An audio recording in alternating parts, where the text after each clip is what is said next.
5 वर्षों में यूपीए सरकार से मजदूरों को मायूसी हुई है, और मायूसी की वजह ये है कि कॉमन मिनिमम प्रोग्राम में मजदूरों के लिए जो कुछ किया जाएगा इसका वादा था, वो वादा पूरा नहीं किया गया।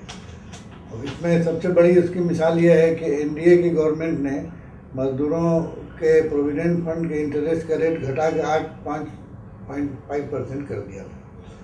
तो ट्रेड यूनियनों की डिमांड थी कि 12% होना चाहिए, पहले 12% था, उसको किसी हाल में इन्होंने 8.5% से ऊपर उठाया नहीं। अब इसकी वजह से मजदूरों को बहुत नुकसान पहुंचा है, और प्रोविडेंट फंड का ये पैसा प्राइवेट सेक्टर को दे दिया है वो अपना बिजनेस करने के लिए। तो इस पर बहुत सख्त एतराज़ हम लोगों को हमेशा ही रहा है, हम लोगों ने हर जगह ये सवाल उठाया, ये मगर कुछ हुआ नहीं। दूसरा क्या है कि कल कारखाने बंद हो रहे हैं, तो जो कारखाने बंद हो जाते हैं वहाँ के मजदूरों को कोई रिलीफ इंडिया गवर्नमेंट देती नहीं है। सिर्फ पश्चिम बंगाल की सरकार है कि जहाँ कारखाना बंद हो जाने के बाद अगर 1 साल के अंदर वो दोबारा न खुले तो महीने में 750 रुपया रिलीफ मजदूरों को दिया जाता है, जब तक कि वो कारखाना खुल नहीं जाए। तो ये एक मिसाल है विकल्प नीति की। इसके अलावा जो आर्थिक मंदी सारी दुनिया में आई हुई है उसका भी असर पड़ा है। महंगाई की मार अलग है, महंगाई बढ़ती ही चली जा रही है, ये कहाँ जाके रुकेगी कोई नहीं जानता, और मजदूरों को जो महंगाई भत्ता मिलना चाहिए वो नहीं मिलता है, तो उनकी जो असल आमदनी है वो दिन पर दिन घटती चली जा रही है। ये दूसरी सबसे बड़ी दिक्कत है मजदूरों को। और शिल्पायन के लिए भी सीरियस कोशिश नहीं की गई, बल्कि एफडीआई को, फॉरेन डायरेक्ट इन्वेस्टमेंट को लाने के लिए बराबर सरकार कोशिश करती रही। जब तक वामपंथियों का समर्थन था तब तक तो हम लोगों ने रोक के रखा था। समर्थन वापस लेने के बाद अब देखिए वो बेधड़क एफडीआई घुस रही है इंडिया में, और उसकी मिसाल सबसे ज़्यादा आप देखेंगे बड़े बड़े जो शॉपिंग मॉल्स हो रहे हैं। यहाँ गुड़गांव में मैंने खुद जा कर के देखा कि एक शॉपिंग मॉल इतना बड़ा हुआ है जिसका टोटल एरिया 1 किलोमीटर है, और उस पूरे इलाके में छोटी छोटी दुकानें सब बंद हो गई, वो लोग लाखों की तादाद में बेकार हो गए। तो उसका असर भी मजदूरों को पड़ता है। जब चीप लेबर आसानी से मिल जाए तो ऑर्गेनाइज सेक्टर के मालिक उसे नाजायज़ फ़ायदा उठाते हैं और वो मजदूरों के हुकूक छीन लेते हैं। तो ये कुल मिला करके मजदूरों के अंदर बहुत गुस्सा है यूपीए सरकार के खिलाफ, और मेरे ख्याल में अगले चुनाव में मजदूरों का वोट उनके खिलाफ जाएगा। जो आर्थिक मंदी आज हम देख रहे हैं दुनिया भर के पैमाने पर, और हिंदुस्तान पर भी उसका असर है, ये इस आर्थिक मंदी ने वर्किंग क्लास को, मजदूर वर्ग को किस तरीके से प्रभावित किया है?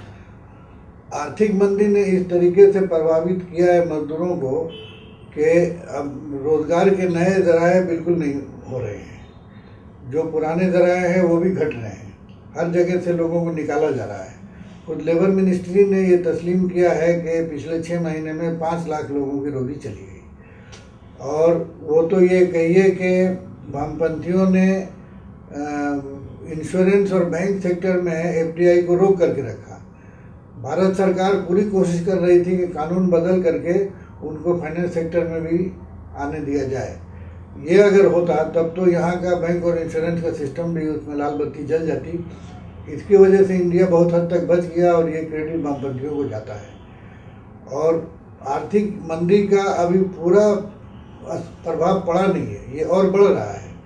इसको सरकार की तरफ से जो पैसा पब्लिक बजट से दे करके बचाने की कोशिश हो रही है, ये कोशिश नाकाम रहेगी, इसलिए कि उसका दायरा बहुत बड़ा है और इतना पैसा सरकार के पास नहीं है कि सबको वो न्यूट्रलाइज कर सके। फिर इस बीच में देखिए वो सत्तम का घोटाला निकल आया, ऐसा तो कभी इंडिया में हुआ नहीं था, और ये एक मिसाल है कि अर्थनीति बिल्कुल चौपट हो रही है, और उसमें कोई 40 या 50 हज़ार लोग काम करते हैं तो उनकी रोजी भी खतरे में है। एयरलाइंस में वो आपके इसकी कीमत, एयरलाइंस की कंपनियों को फ़ायदा पहुंचाने के लिए पेट्रोल की कीमत घटाई गई, लेकिन जो पेट्रोल आम लोग इस्तेमाल करते हैं उसकी कीमत घटाई नहीं गई है। तो इसकी वजह से क्या हुआ है कि 5 साल के अंदर गरीब और ज़्यादा गरीब हुए हैं, अमीर और ज़्यादा अमीर हो गए हैं। यही फर्क नुमाया होकर सामने आया है। आने वाले लोकसभा के चुनाव में हर चुनाव की तरह मजदूर वर्ग हमेशा ही एक महत्वपूर्ण भूमिका उसकी होती है चुनाव में। इस बार सीआईटीयू की तरफ से मजदूरों को क्या संदेश दिया जा रहा है, उनसे क्या आह्वान किया जा रहा है, क्या अपील की जा रही है? मजदूरों की तरफ से, मजदूरों के लिए सीआईटीयू की तरफ से हम लोगों ने यही आवाज़ दी है कि अगले चुनाव में कांग्रेस और बीजेपी दोनों को हराया जाए और दिल्ली में एक सेक्युलर गवर्नमेंट बने जो वामपंथियों के समर्थन से चलेगी और जिसके ज़रिए एक तीसरा माहौल बनेगा। इन चुनाव में आप क्या समझते हैं कि मजदूर वर्ग कितना प्रभाव डाल सकता है इन चुनाव के जो नतीजे हैं? इस चुनाव में मजदूर वर्ग का प्रभाव सबसे ज़्यादा पड़ेगा। आपने देखा होगा कि पिछले महीने में 18 तारीख को मजदूरों का एक डेमोन्स्ट्रेशन हुआ था दिल्ली में, और इसमें इतना बड़ा मजदूरों का जुलूस इसके पहले कभी दिल्ली में निकला नहीं था। लाल झंडा हो गया था और उसमें हम लोगों ने, वो अगरचे सिर्फ सीआईटीयू का नहीं था, स्पॉन्सरिंग कमेटी की तरफ से था, लेकिन उसमें हम लोगों ने यही कहा कि अगले चुनाव में सरकार ने चूँकि हम लोगों को मायूस किया है, इसलिए तमाम मजदूर और उनके परिवार के लोगों का वोट कांग्रेस और बीजेपी दोनों के खिलाफ जाएगा। और ये भी आपको याद होगा कि पिछला जो जनरल स्ट्राइक ऑल इंडिया का हुआ था उसमें 1 करोड़ मजदूरों ने हिस्सा लिया था। तो 1 करोड़ मजदूर और उनके परिवार के लोग कुल मिलाकर के 3 से 4 करोड़ तक वोटर होते हैं। ये वोट अगर कांग्रेस के खिलाफ जाए तो जाहिर है कि इसका एक बहुत ज़बरदस्त असर पड़ेगा और मुझे तो ये लगता है कि यूपीए की गवर्नमेंट हार जाएगी और बीजेपी की सीटें और भी कम होंगी। कॉमरेड, क्या वो अहम सवाल हो सकते हैं, मुद्दे हो सकते हैं जिनसे मजदूर वर्ग का सीधा साबका है और पार्टियों को, डिफरेंट दलों को, गठबंधनों को उस पर तरजीह देनी चाहिए, ध्यान देना चाहिए?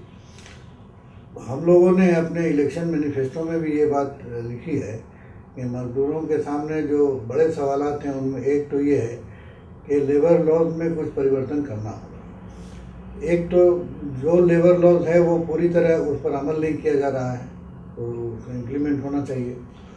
दूसरा ये है कि जैसे अनऑर्गेनाइज मजदूरों के लिए कानून पार्लियामेंट से पास हुआ, उसमें अनऑर्गेनाइज सेक्टर में काम करने वाले मजदूरों को छोटी मोटी सुविधाएं दी गई हैं, लेकिन एक शर्त ऐसी लगा दी गई है कि वो तमाम सुविधा खत्म हो जाती है, जिसमें कि ये लिखा हुआ है कि ये बेनिफिट उन्हीं लोगों को मिलेगा जो बिलो पॉवर्टी लाइन हैं, यानी दारिद्र्य सीमा रेखा के नीचे जो लोग हैं।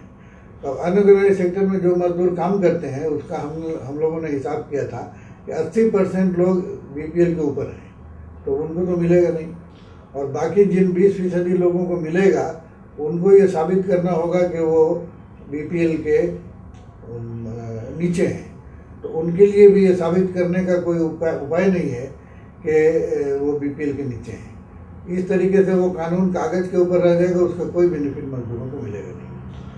और उसके अलावा दूसरा इम्पोर्टेंट मांग ये है हमारी कि तमाम ट्रेड यूनियनों को रिकग्निशन मिलना चाहिए थ्रू सीक्रेट बैलेट, जैसा कि बंगाल में है। ये इंडिया में इन लोगों ने अभी तक किया नहीं है, तो उनको रिकग्नाइज करना होगा। स्ट्राइक करने का अधिकार हमारा कानून का अधिकार है, वो बचा के रखना होगा। और महंगाई बढ़ने के साथ साथ उसी के हिसाब से महंगाई भत्ता बढ़ना चाहिए। इसके अलावा शिल्पायन के लिए ज़मीन सुधार करना होगी, ज़मीन बांटना होगी। जो सरप्लस लैंड है और या सरकारी ज़मीन है वो बेज़मीन किसानों में बांट देने से उनको रोज़गार भी मिलेगा और उनके हाथ में जो नकद पैसा होगा ये देश के शिल्पायन के लिए रास्ता साफ करेगा। इसके अलावा दूसरा कोई रास्ता नहीं है देश को बचाने का।